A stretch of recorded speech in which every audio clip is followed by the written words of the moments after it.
Hey everyone, I'm Mel from CJ Pony Parts, and I am joined by Will from KAM Marketing, and he's here today because we are bringing new stuff to Fox Body Taillights. We have our new taillights that are bringing LED visibility and brightness to these classic models here that are typically using incandescent bulbs. So it's a full plug-and-play kit using the direct connectors that you're going to need from your factory harness, and the rest of it's going to be an installation that happens inside of the light. All right, so let's get in it and get started. So to install these LED panels, you'll either need to split your existing headlight, or from CJ's, we offer these Daniel Carpenter taillights. And what's great about these is they come in two separate pieces. So it's already split for you. You don't need to worry about splitting yours. Or maybe something that we see that's super common is the lens is cracked and you just want to buy the lens. We also sell that too.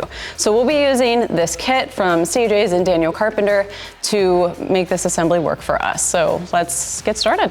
All right, first thing we're gonna need to do is, now that we have the housing by itself, we're gonna lay the strips out, the LED strips into the housing, and then mark out where we're gonna need to make cuts and alterations to have everything fit and work inside the lens all together. So with our housing sitting here on the table, the first thing we're gonna actually have to do is trim down this tab off the side of the bucket here.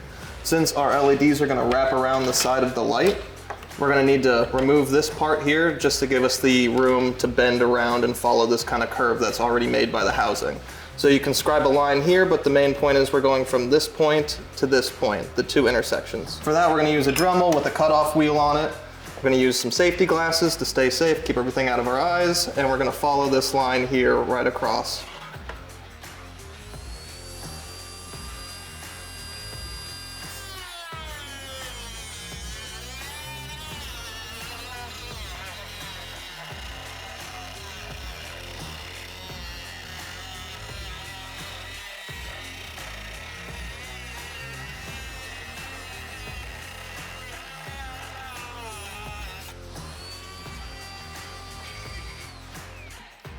We're gonna clean off the cut here so that there's no extra plastic sitting behind our LED panels here, possibly getting into the circuit boards. So now we're going to drop our LED panels in to see how they line up with the housing, line up where our zip ties are gonna go through to hold it in place, and how we're going to have it bend around this curve here. Once we kind of have it in place, we're gonna take the time to mark out through the holes provided in the LED panel where we're going to drill into the housing. So holding it in place up against the divider here, we're gonna start slightly, gently bending it down until we are able to take a punch or a scribe and make a little notch or hole or any sort of mark that you can on the housing behind it. So now that we have it sitting this way, we're going to look on the left side of the LED panel here, and we're going to line up the smaller holes with this rib in between. We're going to have to make a hole through the side of it without puncturing the top of it so that our zip tie can go and loop through and just hold it in place. So we're going to mark it right at the same height as each of these holes, and we're going to come in with a Dremel tool and a drill bit to make the hole through the sides. Now that we've done one panel, we can take that one and put it off to the side and use our secondary panel that will also need to be zip tied and needs to be marked out. On the back of this panel, you'll see that Oracle provided two clips on the back to locate this panel on these two ribs on the housing. Along with the notches in the corner to show you exactly where this is supposed to be, it helps to differentiate this panel from the bottom panel that you'll see has no notches. So once the tabs are lined up on the back, you give a gentle press down and that'll locate it centrally in the middle, and then it'll be up to you to slide it up and down to get the best fitment out of your panel here. And once you're happy with that, you can take your scribe again and find the small holes provided and line up with that rib that's part of the housing right here. Line it up on both sides and make a scribe mark. Now we can pull this back off and we have made all of the marks that are necessary, and we can make our modifications so that this all goes back together and seals inside the taillight. The final panel that we will have to install is going to be the lower panel.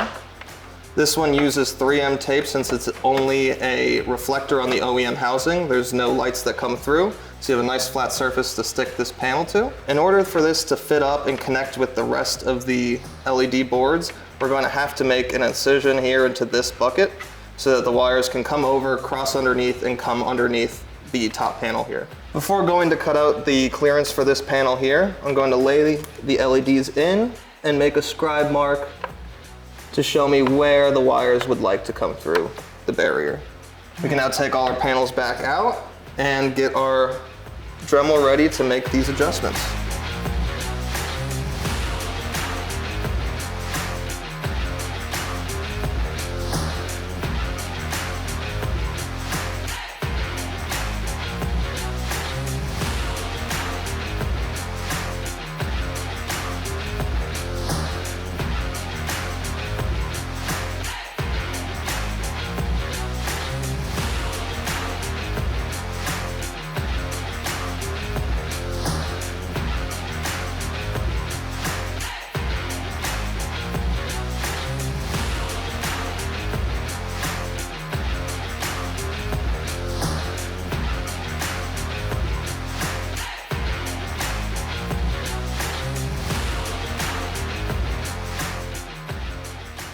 Before our LED boards can be installed in the taillight housing, we have to go ahead and connect them together using the attached connectors. This board plugs into this board, like that. This board plugs into this board, like that. Now that they are all together, we are going to be able to move them to the taillight for installation. Now that we're able to put our LED boards into the housing, we will feed through each individual connector through the individual bucket. These clips will line up onto those posts, and those will press into place. And then to get the height right, you want to adjust these notches to those tabs, and you want to make sure you have enough room for the seal to go above it. We're going to make sure that none of our wires are going to be pinched, move those around until they're happy, and are not in the way of either the LED boards or any of the mounting positions that we've created. Now that everything is sitting as happily as it can be, we can start bringing in our zip ties and tie downs. Now to attach the LED board, we're going to use the supplied tie downs given in the kit. These will go through the slots in the LED board and then through the slots that we put into the housing, and use these buttons on the back side to attach.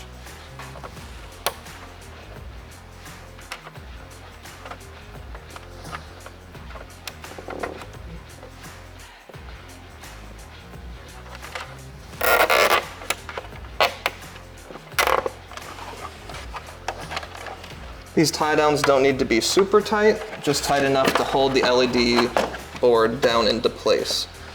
This will allow us to then kind of bend the board over the natural bend of the housing itself, and that'll bring it close to the central divider between the different buckets.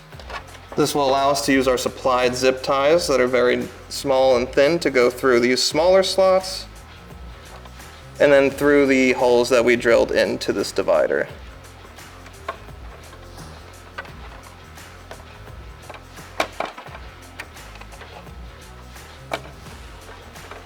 Again, these zip ties don't have to be super tight. They're more there just to hold the board in place and to keep it from moving around over bumps and while going down the road.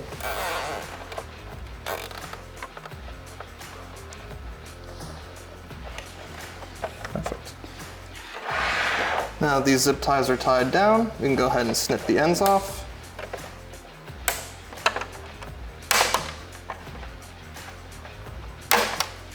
Moving on to our next LED board. We're going to do the exact same thing over again, putting our smallest zip ties through the slot in the LED board, and then fishing them through the holes that we created in the divider. Whenever you fish this one through, you want to make sure that you have the end of your zip tie towards the board, because if not, it could hit the lens of your tail light. Now that we're down to our last LED board, this is the easiest one to install using 3M double-sided tape on the back here. We recommend taking an alcohol wipe or any sort of solvent to go ahead and clean up the surface that you're going to be mounting the tape to give you the best chance of sticking down without ever coming back up.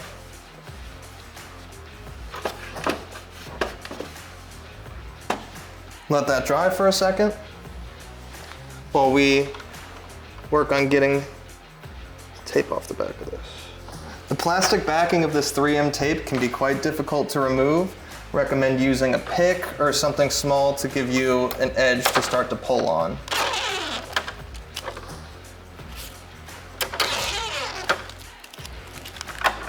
Well, once all the tape is ready to be glued down, we're able to put the wires in place and gently drop our board into its final resting position.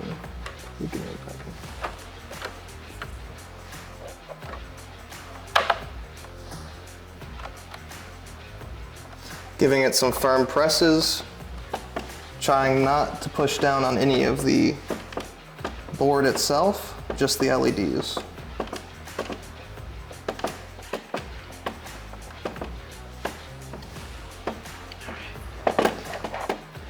Now all of the LED boards are installed in our taillight housing, and we're able to work on sealing it back up and putting the lens on.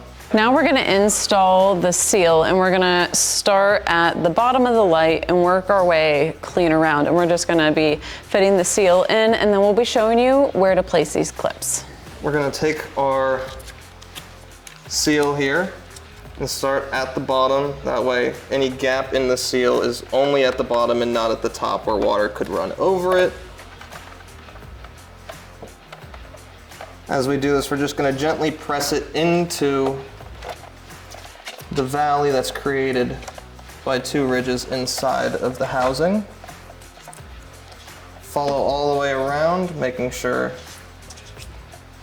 to bend the adhesive at the corners and get a full seal all the way around. And the kit comes in with enough seal for both taillights.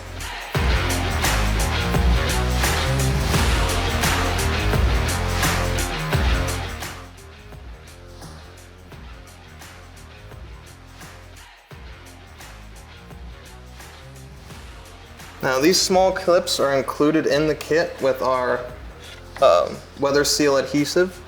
Now they're used to seal and hold the lens to the housing. They use a couple of barbs to hold themselves in place on the housing itself, and then as the lens gets pushed in, more barbs are going to grab and hold onto it as it gets pushed down and finds its final resting place. Clip will be installed with the outward barbs facing out toward the ceiling. Press those into place. There will be 6 for each headlight.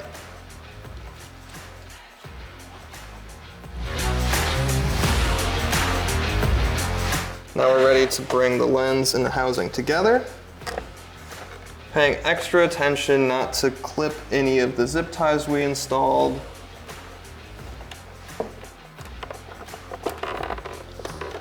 Once the lens is lined up with the housing, it's going to take a rather surprising amount of pressure to bring everything together into alignment.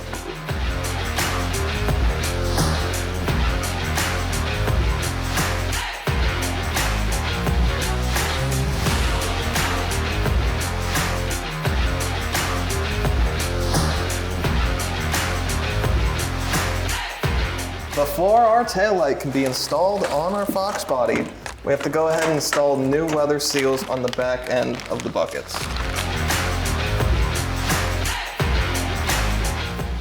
Now that your taillight's assembled, we get to take the old taillight out of the car.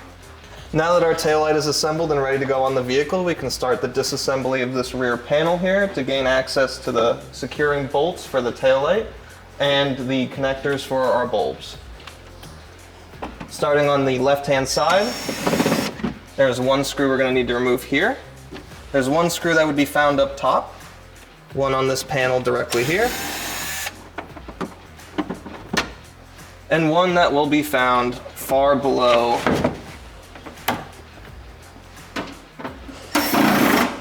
Now the panel is loose, you can just pull it on out, put it off to the side.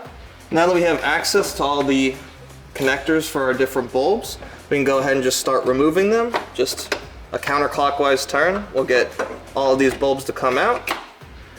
The furthest one all the way to the edge requires just a firm pull out Now that everything is disconnected from the taillight, we can go ahead and remove the 6 nuts that are holding it to the body. For the 2 in the far corner, you might have to switch to a ratchet or a wrench.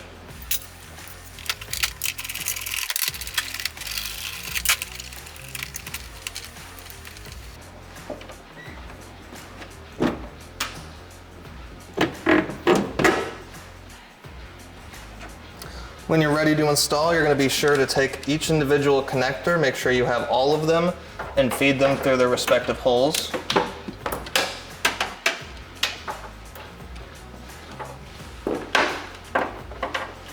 Before fully seating the taillight assembly into its place.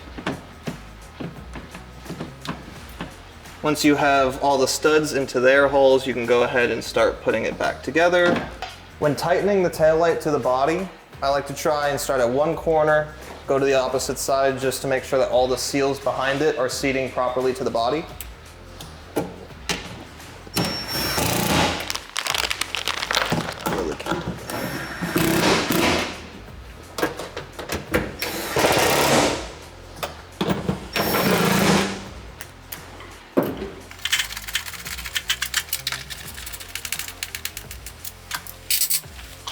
Now that the taillight is installed and tightened down to the body, we can go ahead and work with our wiring harness and plug everything into the respected connector. Some of these bulbs are secured using a metal ring that will need to be removed. It's a snap ring that can be removed using needle nose pliers, a pick, a screwdriver, anything like that. And then here we can see that our OEM bulb, our incandescent bulb, matches with our connector to our new wiring harness for the Oracle taillights. Now all we have to do is plug these in, and we have a functioning taillight. And you'll notice that there's one connector left over that you won't find from your factory wiring harness. That is used for a supplied resistor that you may or may not need to use. These are utilized to rectify a quick flash pattern that may exist in some vehicles. So far, we've not seen that Fox bodies require a resistor, but each kit comes with 2 of them in case you encounter an issue with this. You can easily rectify it by just attaching the resistor to the open connector. If you do that, just ensure that you use the supplied tape to glue this to the metal panels here. Try and hide it behind the crash structure so that it's not anywhere close to any plastic pieces, otherwise it has the chance of melting plastic.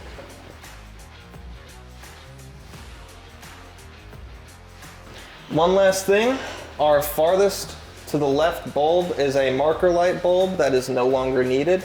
You can leave it in, remove it, and just replace the connector back into its place. Otherwise, it just could be there, but it will not be used. Now all that's left to do is reinstall our trim panel.